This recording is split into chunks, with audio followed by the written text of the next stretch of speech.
आर्हत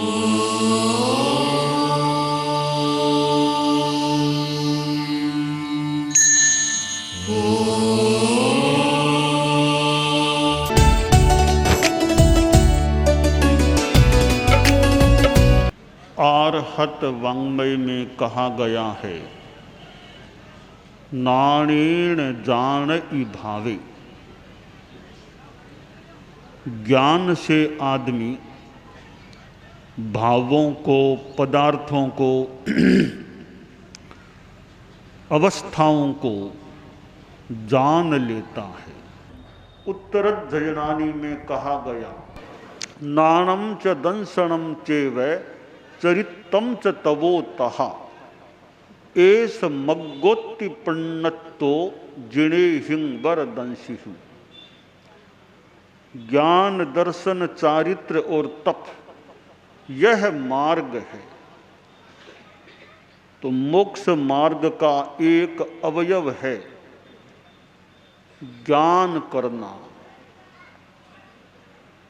प्राचीन साहित्य में कहा गया, बारस बिहम मिवि तवे सब भिंतर बाहिरे कुशल दिट्ठे नय अत्थि नवि हो ही सज्जाय समम तवो कम्मम। 12 प्रकार के तप में जो अभ्यंतर और बाह्य भेदों वाला है, स्वाध्याय के समान न तो कोई तप है और न कोई होगा। स्वाध्याय से ज्ञान प्राप्त होता है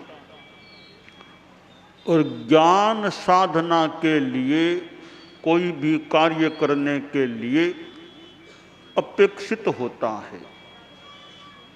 जो कार्य ज्ञान पूर्वक होता है वह सुव्यवस्थित और अच्छा हो सकता है। जिस कार्य को करने का ज्ञान आदमी के पास नहीं होता है वह अव्यवस्थित और कष्टप्रद हो सकता है।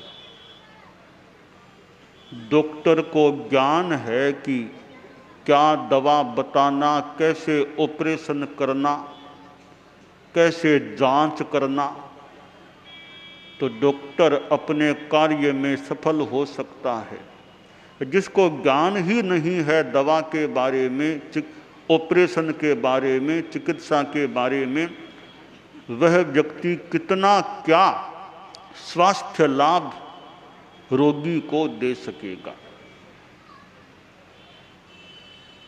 आध्यात्मिक ज्ञान वह होता है जेन रागा विरज्य जेन शेयेषु रज्जति जेन मिट्टी पभा विज्जय तम नानम जिन शासने।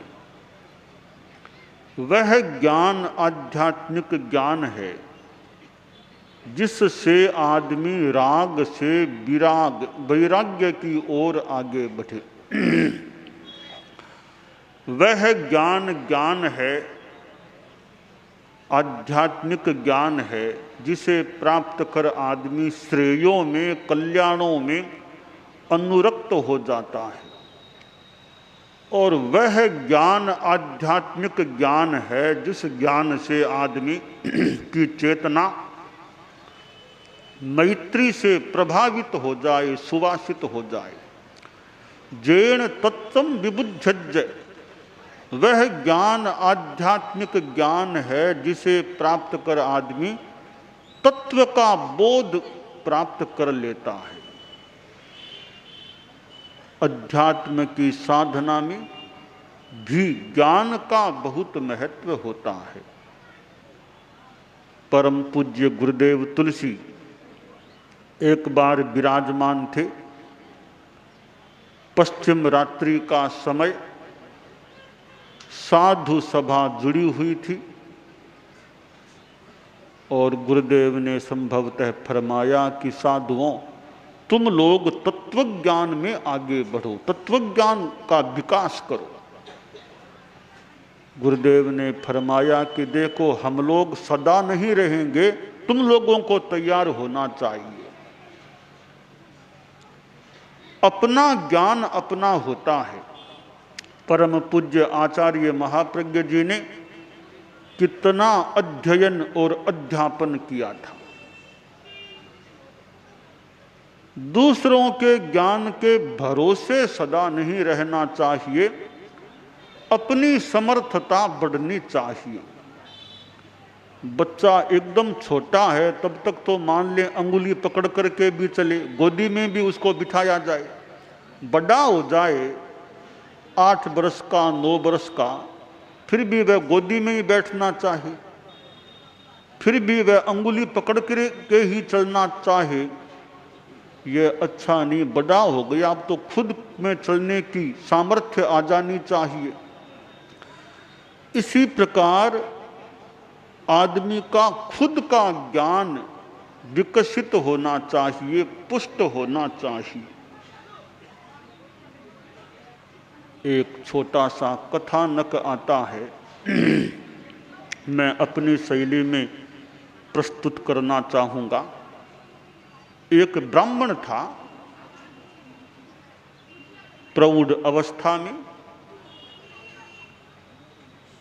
आंख पर आवरण आ गया, दिखना मुश्किल हो गया। उसके 8 लड़के थे। लड़कों ने कहा, पिताजी आप आंखों का ऑपरेशन करवा लो, चिकित्सा करवा लो, ताकि आवरण दूर हो जाए, आंखों में रोशनी ठीक आ सके, रह सके। ब्राह्मण ने कहा, पुत्रो अब क्या इतनी उम्र आ गई, अब क्या जरूरत है ऑपरेशन कराने की, चिकित्सा कराने की। देखो,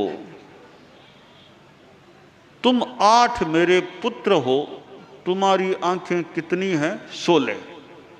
8 मेरी बहुएं हैं, उनकी भी आंखें हैं, 16 है। 2 तुम्हारी मां की आंखें, 16 है, 16 है और 2 34 आंखें हैं। ये 34 आंखें मेरी ही तो आंखें हैं। ये 2 आंखें नहीं भी रहे तो क्या खास बात है, 34 आंखें तो मेरे पास है ही। पुत्र बोले, पिताजी ठीक है, हम सब हैं, पर अपनी आंख मौके पर अपने काम आती है, खुद की आंखें ठीक रहनी चाहिए। पर पिता ने पुत्रों का प्रस्ताव स्वीकार नहीं किया। हालांकि समझदार पुत्रों की बात पर भी ध्यान तो देना चाहिए। संस्कृत में कहा गया कि लालयेत 5 वर्षाणि 10 वर्षाणि ताड़येत प्राप्ते तु 16 वर्षे पुत्रं मित्र बदाचरेत। कि बच्चा छोटा हो कि 5 वर्ष का हो तब तक तो उसका लाड प्यार करना चाहिए,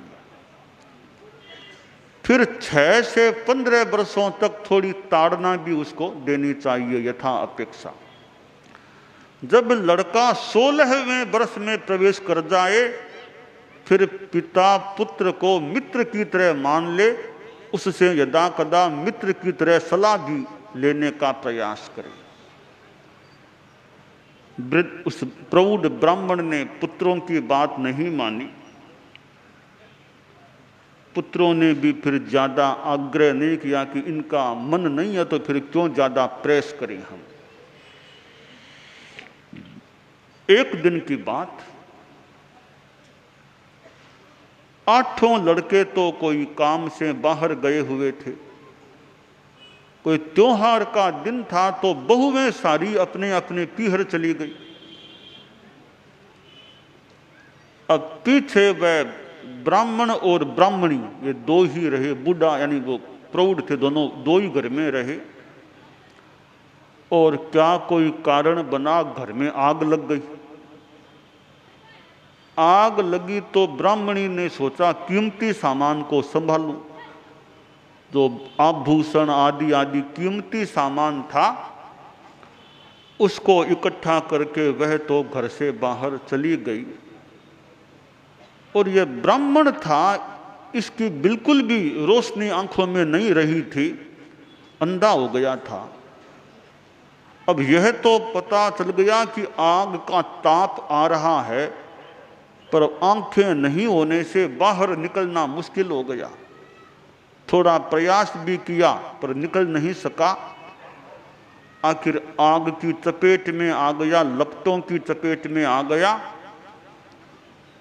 और मानो कि अग्नि में स्वाहा हो गया। ब्राह्मणी बाहर जा चुकी थी। शाम तक वो बहुएं भी आई, लड़के भी आई। पूछा क्या हुआ मां, क्या हुआ? कहा बेटा घर में आग लग गई थी, फिर भी मैंने कीमती सामान तो निकाल लिया, खास चिंता वाली बात नहीं। कि पिताजी कहां? ब्राह्मणी बोली उनको तो मैं भूल ही गई। पिताजी वहां जल गए। यह कहानी एक गुरु ने अपने शिष्य को सुनाई। गुरु शिष्य को कह रहे थे कि देखो वत्स, ज्ञान अर्जित करो।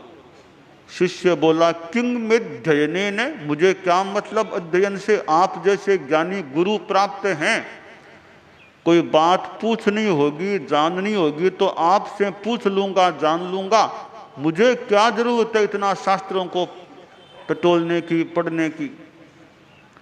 तब गुरु ने कहा मैं सदा नहीं रहूंगा, तुम्हारे पास अपना ज्ञान होना चाहिए, इसलिए तुम्हें अध्ययन करना चाहिए। तो शिष्य को समझाने के लिए गुरु ने यह ब्राह्मण की कहानी शिष्य को सुनाई, ताकि शिष्य समझ सके कि ज्ञान करना जरूरी है। संस्कृत में कहा गया अनंत पारम किल शब्द शास्त्रम स्वल्पश्च कालो बहवश्च विघ्नाः यत्सारभूतं तदुपासनीयम् हंसो यथा क्षीरमिवाम्बुमध्यात्। ज्ञान का कोई पार नहीं है, अनंत ज्ञान है। सर्वज्ञ होते हैं केवल ज्ञानी, वे अनंत ज्ञानी होते हैं। शब्द शास्त्र का भी पार नहीं, परंतु समय हमारे पास थोड़ा है। जीवन काल 100-125 वर्ष का मान लें तो भी समय थोड़ा है इतने ज्ञान के सामने। और फिर बीच बीच में विघ्न भी आ जाते हैं। श्रेयांसी बहु विघ्नानि, श्रेय कार्यों में विघ्न भी कई बार आ जाते हैं। कभी स्वास्थ्य में कठिनाई, कभी और कुछ व्यस्तता, तो क्या करें? कवि ने कहा जो सारभूत ज्ञान हो उसकी उपासना करो, उसे प्राप्त करने का प्रयास करो। जैसे हंस दूध को ग्रहण कर लेता है, पानी छोड़ देता है, इसी तरह बहुत से शास्त्र हैं। तो सारभूत तुम्हारे लिए जो उपयोगी आवश्यक ज्ञान है, उस ज्ञान को प्राप्त करने का प्रयास करना चाहिए। साधुओं को शास्त्रों का ज्ञान करना चाहिए जितना संभव हो सके। गृहस्थों को भी जिस क्षेत्र में कार्य करे उस क्षेत्र के बारे में भी ज्ञान होना जरूरी होता है। साथ में कुछ अध्यात्म विद्या का भी ज्ञान गृहस्थों के पास भी होना चाहिए। अपना ज्ञान अपने पास होता है तो आदमी अपने कल्याण के लिए प्रयत्नशील रह सकता है। दूसरों के भरोसे रह जाए, खुद का ज्ञान प्रकट न हो तो कई बार कठिनाई पैदा हो सकती है। और स्वाध्याय तो निर्जरा का एक साधन है। जैन विद्या का अपना बहुत बड़ा ज्ञान का खजाना है। कितने कितने हमारे आगम हैं, 32 आगम हमारे यहाँ सम्मत हैं। गृहस्थ श्रावक लोग भी आगमों का हिंदी अनुवाद पढ़ लें, टिप्पण व्याख्या आदि पढ़ने का प्रयास करें, तो आगमों का स्वाध्याय बड़ा महत्वपूर्ण होता है। ग्रंथों में राजा कह दें, ग्रंथों में सिरमौर कह दें, तो हमारे लिए आगम है। ग्रंथ तो बहुत हैं, पर आगम के जो ग्रंथ हैं वे अपने आप में विशिष्ट होते हैं। जैसे 8 कर्मों में राजा मोह कर्म है, तो हमारे लिए मानो ग्रंथों में राजा आगम है। ग्रंथराज, ग्रंथाधिराज आगम वांग्मय है। कितने कितने आगम परम पूज्य गुरुदेव तुलसी आचार्य महाप्रज्ञ जी के सानिध्य में श्रम से संपादित होकर प्रस्तुत हो चुके हैं। एक मक्खन मानो तैयार हो गया है। अब मक्खन को खाने वाला चाहिए, खाने वाला कोई कोई। उस मक्खन को खाने वाले भी सारे मिलने मुश्किल हैं, जो खाएं वे पाएं। तो उस मक्खन को खाते हैं, पचाते हैं, वे शक्ति और बोध प्राप्त कर सकते हैं। तो मक्खन निकालना भी कितना श्रम का काम है। तो खाना तो आराम का काम है, आराम से खा लो, परंतु खाने के लिए थोड़ी पाचन शक्ति ठीक चाहिए, तो मक्खन को खाना ठीक है। तो यह आगम का नवनीत है, उसका आस्वाद हम लेने का प्रयास करें। 10वें आलियम उत्तरध्ययनानि ठाणं समवाओ, फिर भगवती सूत्र बहुत विशाल काय। ऐसे और नाया धम्म कहाओ, बड़ा आसान आगम, सरल आगम, नाया धम्म कहाओ ज्ञाता।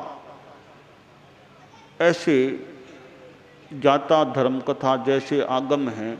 उवासक दशाओं, जो श्रावकों से जुड़ा हुआ उपासक दशांग है, ऐसे कितने आगम हमें प्राप्त हैं। उनका श्रावक गृहस्थ लोग भी स्वाध्याय यथासंभव करें, मनन करें, तो समय भी सार्थक होता है, निर्जरा का लाभ भी मिलता है, उनसे मार्गदर्शन मिल जाता है, तो जीवन की दशा और दिशा भी बदल सकती है। तो ज्ञान एक ऐसा तत्व है जो अपने आप में परम है। विद्यालयों, महाविद्यालयों, विश्वविद्यालयों में भी ज्ञान प्रदान किया जाता है। लौकिक ज्ञान का भी महत्व है, अलौकिक ज्ञान का, लोकोत्तर ज्ञान का आध्यात्मिक दृष्टि से बड़ा महत्व होता है। व्यवहार की दृष्टि से भी उसका अपना महत्व है। तो अध्यात्म विद्या का भी ज्ञान विद्यार्थियों को भी कुछ कुछ मिलता रहे। जैन विश्व भारती समण संस्कृति संकाय के द्वारा जैन विद्या का प्रसार का कार्य, जैन विश्व भारती इंस्टीट्यूट मान्य विश्वविद्यालय लाडनू के द्वारा ज्ञान का प्रसार, और भी अनेक माध्यम हैं, साधन हैं ज्ञान की प्राप्ति के। ज्ञानशाला के द्वारा छोटे छोटे बच्चों को ज्ञान दान, संस्कार दान का प्रयास। और ज्ञानशाला भी बड़ा सुंदर उपक्रम है जो समाज को प्राप्त है। ज्ञानशाला चलती रहे, क्षेत्रों में बच्चों के लिए ज्ञानशाला चले, भले सप्ताह में एक दिन भी चले। जैन श्वेतांबर तेरापंथी महासभा के द्वारा या उसके तत्वावधान में ये ज्ञानशाला का उपक्रम चलता है। उससे बच्चों को लाभान्वित होने का मौका मिलना चाहिए। ज्ञानशालाएं नहीं चलती हैं तो चलने की संभावना पर ध्यान दिया जाना चाहिए। चलती हैं तो ज्ञानशाला में बच्चों की संख्या वृद्धि की संभावना पर ध्यान दिया जाना चाहिए। ताकि बाल पीढ़ी में अच्छा बोध, जैन विद्या का ज्ञान, तेरा पंथ का ज्ञान और अच्छे संस्कार आ सकें, तो हम ज्ञान की आराधना करने का यथोचित प्रयास करें।